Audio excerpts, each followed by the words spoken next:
I'm Brandon Amoroso, and this is the D2Z podcast, building and growing your business from a Gen Z perspective.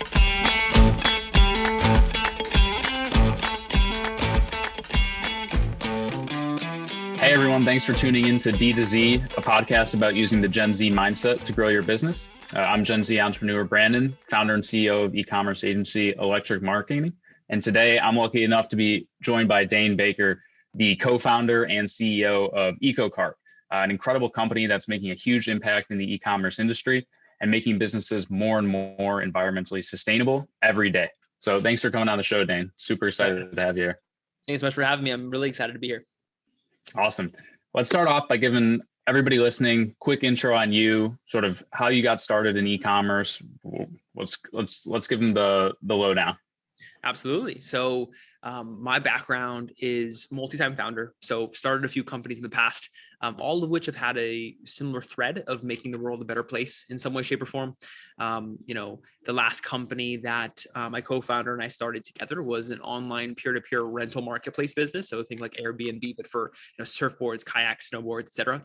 And we built that business really because we thought that renting, in contrast to consumption, was a greater benefit for the environment, especially high plastic items like kayaks and surfboards. But as we scaled, it became incredibly complicated and expensive to maintain that sustainability ethos and rigor. We tried everything to buy offsets, hire consultants, et cetera. It was very complicated, very expensive. So we realized there was a problem in the market and one that needed to be solved. We ultimately sold that company Toy Room to a larger rental marketplace business. And then about 2.5, 3 years ago now, we started EcoCart. And, it was all sort of centered around that problem that we faced as a former operator and one that we realized needed to be solved in the world, and kind of came across carbon offsets as a beautiful way to allow a consumer or a brand to offer their customers carbon neutral orders. And that, is something that is translated to a dollar amount by way of a carbon offset project. And it's a great vehicle to be able to do that. So that's a little bit about the solution and how we got into the space, and tied that to, an e-commerce purchase, and figured there was a huge amount of demand for the solution to be able to shop sustainably without sacrificing in terms of the specific brands that you buy with, as an example, or the materials that you're purchasing. And so that's kind of how we got into the space. And we're really excited to be here and power over 2,000 brands' sustainability initiatives. Awesome. For our listeners who don't know what a carbon offset is, do you mind just walking them through that? Absolutely. Yeah. I'm glad you asked. So a carbon offset is essentially a vehicle to reduce 1 ton of CO2 from the atmosphere. And that can come in the form of projects. And these projects can be planting trees, they can be building wind farms, sustainable agriculture, methane capture, et cetera. And these projects are all certified by one of the major carbon standards. So there's a whole sort of host or market that are hosting the projects, that are verifying these projects. And then ultimately folks like us who are making those projects available to the world in a really sort of one-click easy way at the point of purchase for a consumer or for the brand. And so that's kind of what the space looks like. Awesome. So EcoCart right now, checkout plugin, that's primarily where you occupy the real estate on a website. In 2022, do you see yourself going beyond that, or like where do you see EcoCart going over the course of like the next 12 months? Yeah, it's a great question. So we're really excited about providing our brands just a holistic, sustainable shopping experience for their customers. And that's, much more than just a plug-in at checkout, like you mentioned. It's, it's well beyond that. It's, analytics. It's into, what is their carbon footprint by product, by category over time. It's insights into who their eco-conscious consumers are, and being able to target to their customers in a really thoughtful way based off of who is an eco-conscious consumer. It involves giving our brands, discovery into like connecting our brands to our consumers, and then kind of, driving value that way. It also involves, measurement and calculation of what your carbon footprint is, providing that insight report benchmark, kind of helping brands understand where they even sit overall, and kind of benchmarking across different industries and verticals. And so it's all things, kind of encompassed into one. And we have this really great platform to be able to do so, considering, like I mentioned, we work with 2,000 brands, and brands and consumers kind of look to EcoCart as the, sort of the sort of authority in the space to, power carbon neutral shopping overall and across different sort of touch points and verticals and whatever that may be throughout the brand's life cycle or the consumer shopping journey overall. Yeah, it feels like it's almost like a badge, like you would see in a firm or something on a website, and like consumers can just immediately wrap their head around, oh, like this brand is a part of the EcoCart ecosystem and they care about sustainability. And I think it's really interesting the fact that you touch on like the analytics side of things, because for me, it's interesting to look at if somebody does check out with EcoCart, how does that impact like the retention? How does that impact the lifetime value of the customer? And then how can we like personalize the communication post-purchase to that person? Because we know, hey, you are sustainably conscious. And there's a lot of power in that for brands as they try to figure out how to get more personalized with their customers. Absolutely. That's, the sort of the name of the game for us, right? It's how can we develop this stronger bond between the brand and the consumer? And, that is, very top of mind and almost easy to do when you're thinking about allowing a consumer to shop sustainably.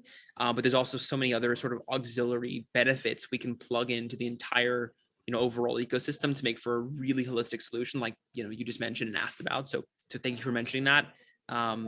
And yeah, we're just really excited about the overall future of this year and beyond. If you're a brand owner listening right now, or an e-commerce manager who's on the fence about whether or not this is something they should do, what would be your like quick pitch to them? 30-second elevator, I guess, if we want to be cheesy and use that. What would you tell them? Yeah, I mean, I would just say the data speaks for itself in that consumers are demanding a solution like this. It's no longer, it's no longer a nice to have. It's really a must have in the eyes of the consumer and something that drives purchasing decisions for them. And we see on average, 1 in 4 of our sort of consumers are opting and paying more to make their orders carbon neutral. We see, right around 30 to 40% of all of our brands are opting to pay for all of the offsets on behalf of their customers, making 100% of their orders carbon neutral, and seeing some great results, 14% boost to cart conversion on average. And so there's that sort of, customer loyalty, LTV over time, and cart conversion play here. That's really compelling. And again, it's becoming a must have in the eyes of the consumer. Yeah, I mean, for me, it's a no-brainer, especially because you literally can get started. And if you truly don't think for some reason that it's going to work, then just put the price on the consumer and let it play out that way. And then you can ultimately decide, hey, maybe we want to incorporate this into, we're going to cover this and we're going to start to roll it out in our marketing efforts. Absolutely. And it's also a great bellwether to determine, what percentage of consumers truly care deeply about this initiative and are willing to literally pay more to their order to, have a carbon neutral, sustainable purchase overall and have that sustainable shopping experience. So, absolutely. So I'd like to pivot a little bit into sort of how you've grown EcoCart up until this point as it relates to like building out your first team members. And now you're sort of at that point where you're looking to expand even more. So what do those various stages look like and how have you navigated that, especially being like a young entrepreneur? Yeah, for sure. It's been a fun journey so far. We kind of started the company about 3 years ago. And, most of the first probably year and a half was just, I would say, strictly R&D mode. We were, understanding the demand in the market. We were understanding the feasibility of building a solution like this. We were kind of getting all of the building blocks in place to ultimately build a comprehensive, accurate way to calculate the carbon footprint of any consumer purchase, and sort of thoughtfully figuring out or sort of thoughtfully thinking through how to even approach that in a world where there's so much nuance, so much noise, and then also at the same time so much demand. And so most of it was the first year was just really strictly R&D mode. And interestingly, even before we launched the solution, when it was just a sort of nascent idea, what I did was I actually, wanted to get signal on whether or not this was a sort of worthwhile endeavor to kind of go into, considering, as a sort of, again, former multi-time founder, was always had these ideas that were sort of swirling around the head. What is the right sort of place to take my efforts and energy and spend, the next 10 plus years of my life doing this one thing? And kind of how we settled on this again was wanting to get signal. And so what I did was I flew to CES, went booth to booth, just asking merchants if they were interested in a solution like this, and what that looked like in their mind. How were they today fulfilling that need, and what was that pain point for them, and how did it affect their day-to-day operations, and what could be the value sort of unlock here. And it was clear that the solution was absolutely needed. So we just I flew back home and I was like, we got to build this thing immediately. And so that's how we initially kind of got started. And that was just, again, I feel like forever ago, but it was only about 2 to 3 years ago now. And since then have, grown the team. We started off 21 last year. We started off with the two of us, and end of the year with 18. And so it's just been a fun sort of, year, growing customer base, growing, organization structure, team, everything to do with kind of how we scale, and have it's, provided some really great results. And now we work with 2,000 brands, and excited to sort of, multiple increase that this year. How do you manage that growth in a way that doesn't sort of get out of control, where you're not able to like keep a handle on things? I'm assuming it's very important in like making sure that those first team members that you bring on are somebody that you can trust and delegate and really allow them to run with things. Can you talk through that a little bit? Yeah, it's a really great question. It's kind of the old question of like, owning versus delegating, and at what point does that make sense, and at what point does that sort of, how do you get comfortable with that? And it's been a great learning experience over the last year to go from just like literally two of us into the team we are today, and a lot of learnings have come out of that. And I think the biggest one, as it relates to your question, is probably the thing that we have come to the conclusion on, and really sort of I have a very firm opinion about now, is hire the right leaders early and put them in the right places, and give them the leeway and empower them to make decisions independent from the sort of their direct manager or the founding team or whatever that may be. And that really kind of has multiples of benefit and effect on and ripples into the overall organization and how that team runs. And I think that building for scale in the super early days is crucial. And I think that early on we kind of made the mistake of sort of scrappily running at things and just kind of thinking, okay, we can sort of build the plan as we're flying it. But it's been really a great learning experience to say, okay, well, let's actually take a step back. Let's hire the right leaders, put them in the right places, and then scale the team afterwards, versus the opposite way, and putting the cart before the horse. And so I think that's been a really big learning experience, especially, like you mentioned, being a young founder. It's, there's just gaps in my my mind, my learning, sort of my experiences that I just don't necessarily have, that folks who have 20, 30 years of experience in a specific field, like I just can't compare. And it's just it's about being self-aware as well. It's like, okay, how can you, I'm sure you feel this as well, like you built an amazing company, an amazing team. It's the same. It's almost like, okay, what are my strengths? How can I, where am I falling short? Be very honest with yourself. And then, and filling that in a very sort of, taking the ego out of the equation, and filling those voids and gaps in a very thoughtful with folks who have experience in that specific field. So I think that's kind of my answer to that. I think it's sort of like a blessing and a curse being sort of new, and that we don't have 20 years of experience, because it's a blessing because we can be more innovative, I feel like, and mix it up a little bit. And it's also a curse in the fact that, and this is for me, like the whole building out processes is not necessarily like I feel like you really need either a mentor or somebody who's been there, done that, to help in guiding you. Otherwise, I mean, you're just making things up as you go along, which is great, but you also need to make sure that it's scalable.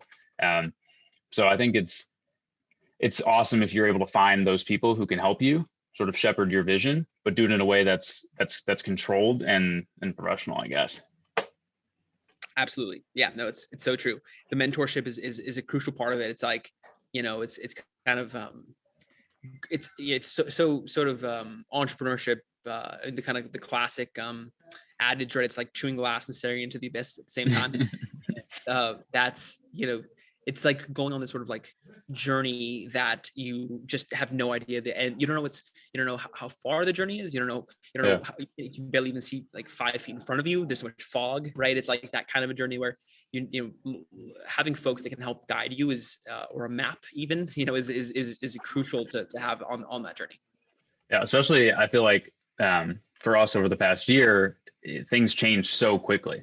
Like it could be, I mean, now you're at 2,000 brands, but originally, I mean, one brand who's the right brand could make a massive difference. And I mean, same on our end, where like we close one big account, like all of a sudden everything changes. And so like you still have to have that long-term vision, but you're still very much so like sort of beholden to the day to day, and like the week after week, things just change rapidly. But it's exciting.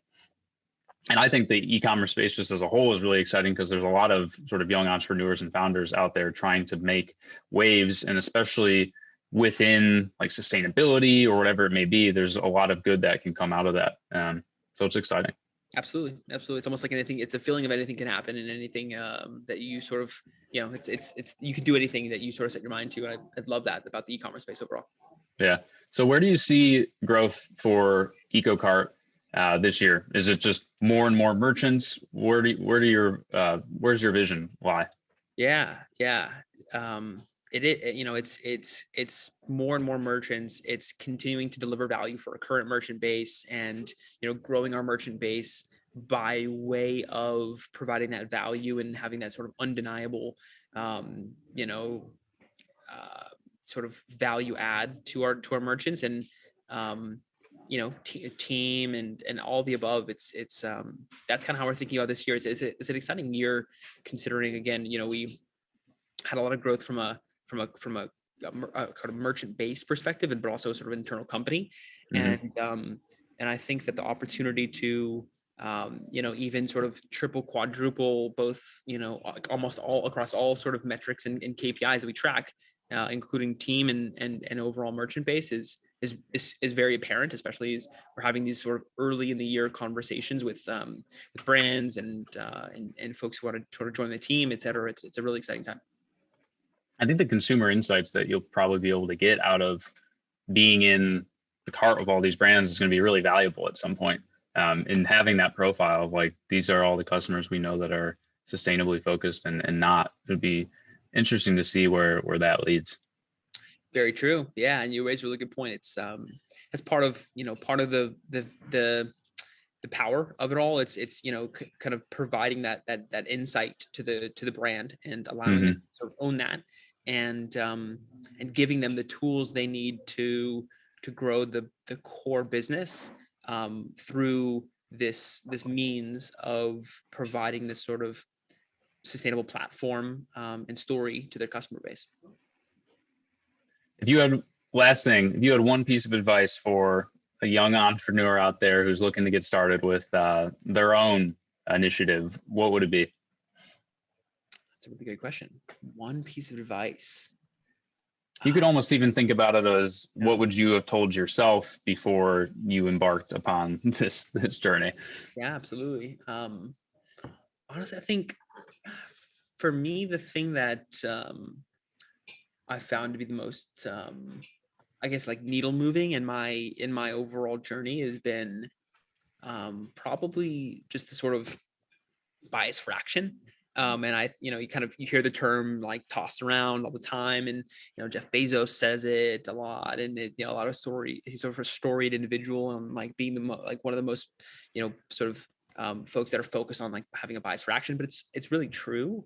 And I think that it's so important to sort of to iterate quickly, and you can only do that after you have put something out, and I don't know whether that be like a product or like a, I don't know, piece of content, like whatever that thing is, launching, iterating, and then doing so consistently over time and sort of being relentless in that pursuit. But all starting with that sort of that first step was just to get started. I think that's kind of the biggest thing for me was like, almost had like paralysis in terms of, okay, well, like, what do I do? Like, how do I get started? I know I wanted to do this. I know this was an important endeavor and a mission to kind of undergo. But the thing that really kind of kicked it off was just getting that signal from merchants of like, okay, this is actually something we need in the marketplace, and something that, this is going to be something that I'm really excited about as a merchant. So that's what I would say is kind of just get started, get yourself comfortable with that decision. But at the end of the day, just jump in, with every limb. Yeah, I mean, you learn so much just by doing, far more than you could learn from a textbook or anything else. So I think that's invaluable.